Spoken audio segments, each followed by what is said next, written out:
was born into this life. I suffered for it. And reaped the rewards.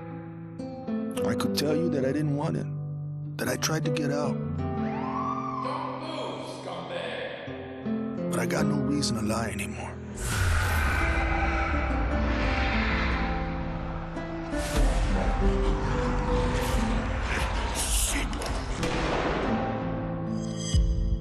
That life is the only reason I'm still here.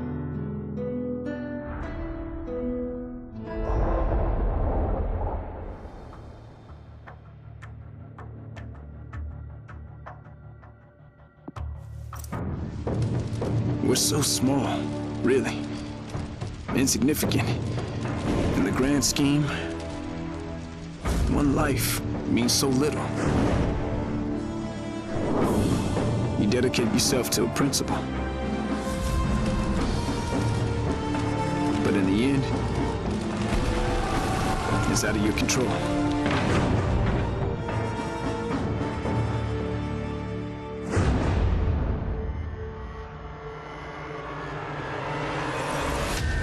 In this world,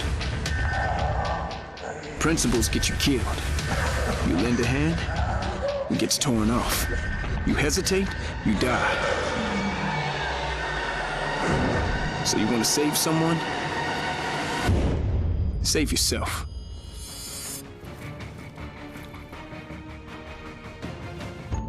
To all my classmates who alienated me because I was different. To anyone who never gave me a chance. To the people who ignored me while I hid behind zeros and ones. Thank you.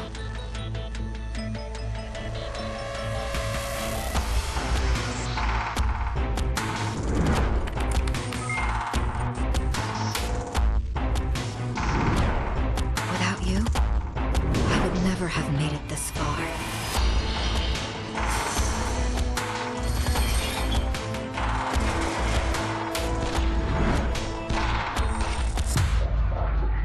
I would have been weak and dependent. I would have ended up just like you.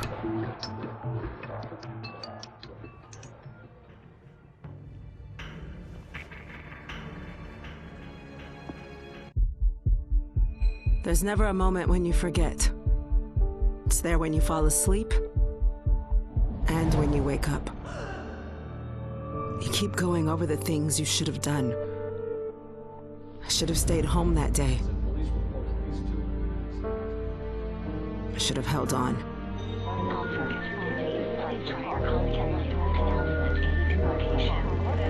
The agony is always there. But I've learned to live with it. Because the only thing stronger than regret is hope.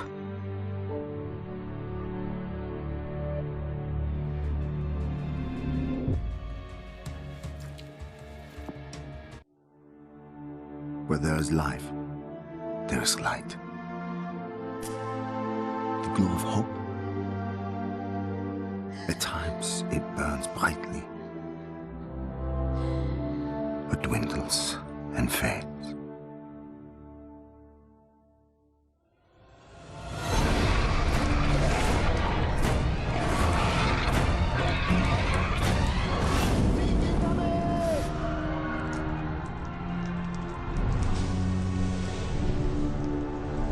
But once it is lit,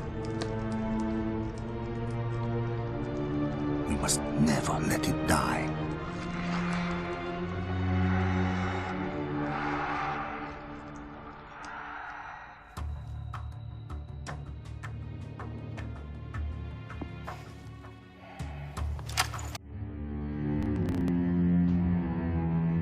Don't play in the dirt, Ethan.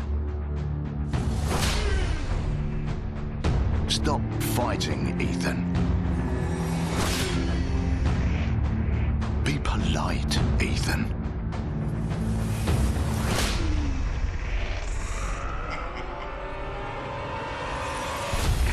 We can suppress the animal instincts all we want, bury them under layers of polish. But they exist for a reason. When we lived in a genteel fairy tale world, somebody did the dirty work out of sight. But when the fairy tale turned nightmare,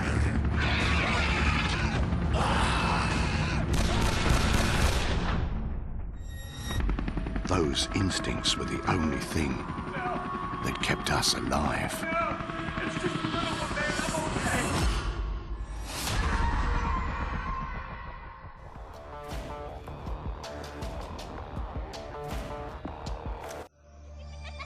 My earliest memory is war. It was a conflict so complex that it could never be resolved.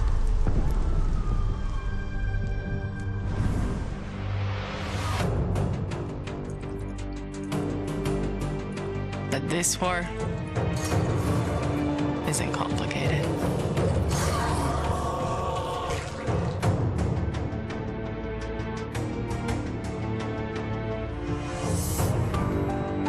Death is still heartbreak.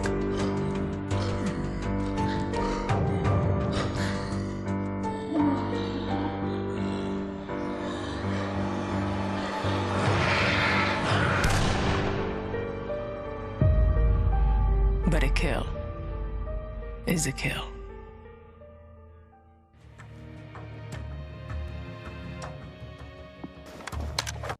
There were moments when men's cruelty could not be explained. It had to be seen.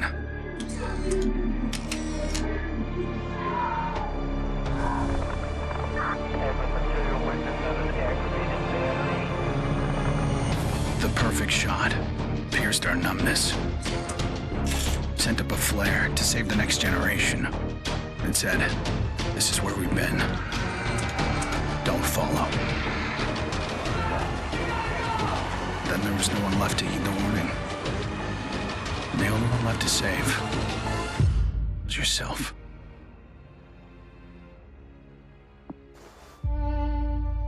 I was never afraid of Cachet the Deathless.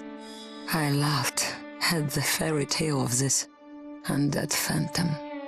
A woman of science would never fear such silliness. But what do we know?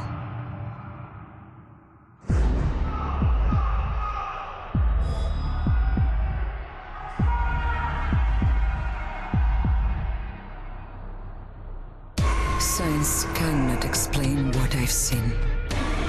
And in the face of such horror, there is no logic.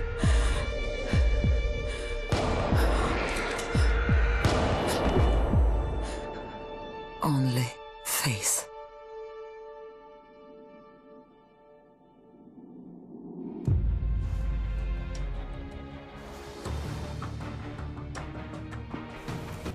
I was just a boy when the Soviet Union collapsed. The nation was divided in two. Those with power and those without. At 8 years old, I learned the price of weakness. And I vowed never to pay that price again. I became the strong man. I gathered wealth, influence, and power. But nature is indifferent to the hierarchy of men. Once more, she burned my world to ashes, leaving only bitterness and the rage I would need to survive.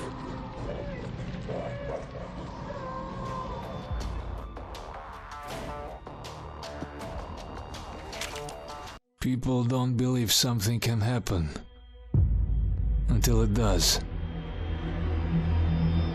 They live in cheerful ignorance of the coming storm. I could see nothing else. When it finally arrived, I felt relief. At least now the danger had taken shape. Now, I had a target.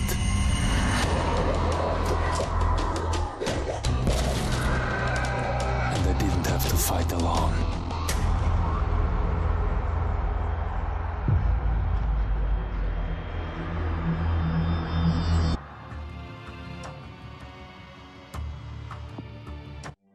I will not be welcome in the kingdom of heaven. That fate was never in the cards for a man like me.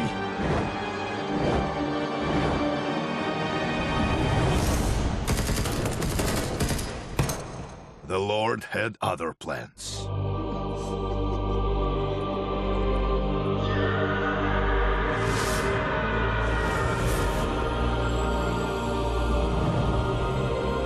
I have made my peace with God.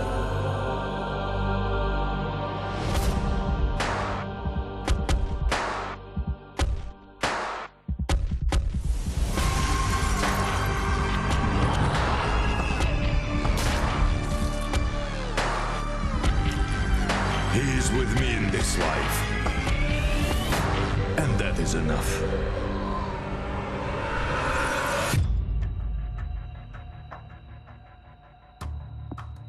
Growing up in Tokyo, you either became a salaryman or you were a waste.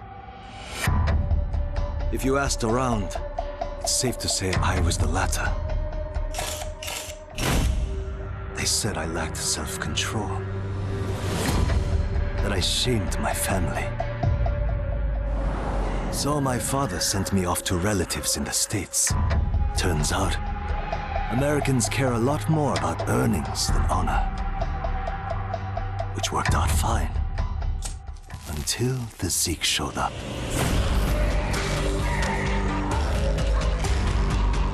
The Japanese decided to evacuate. They didn't have the firepower to fight. But I had special skills. So when everyone else was leaving, I went home.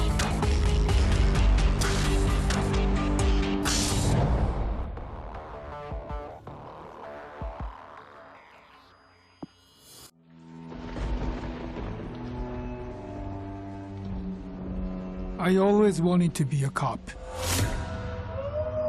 Thought I could do some good. But the scum on the street kept destroying lives.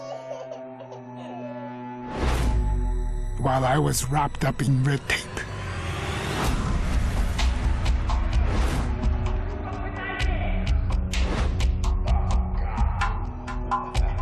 Shackled by senseless laws. The virus stripped all that away. Left us to fend for ourselves. And finally, the chains were off.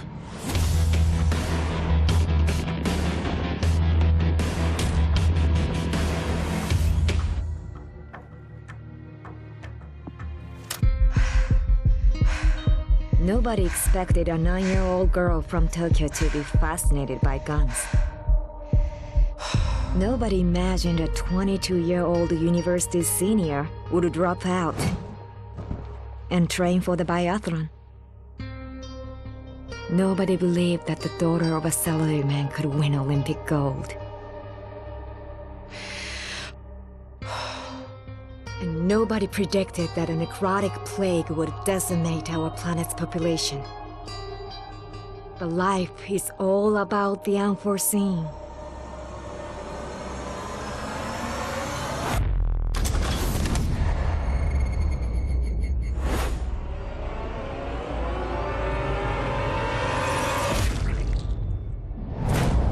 And nobody saw me coming either.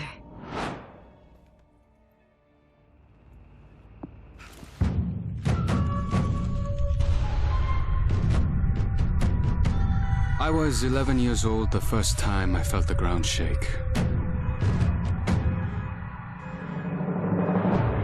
My instinct was to leave, but my grandparents wouldn't hear of it. This is our home, they told me. We don't leave. I came to live by that code. Earthquakes, tsunamis, typhoons, they're all part of life here. We accept them. We don't leave. When the evacuation was announced, I rejected it. This wasn't our way. Then I saw them. And I understood. This wasn't another disaster. This was a war.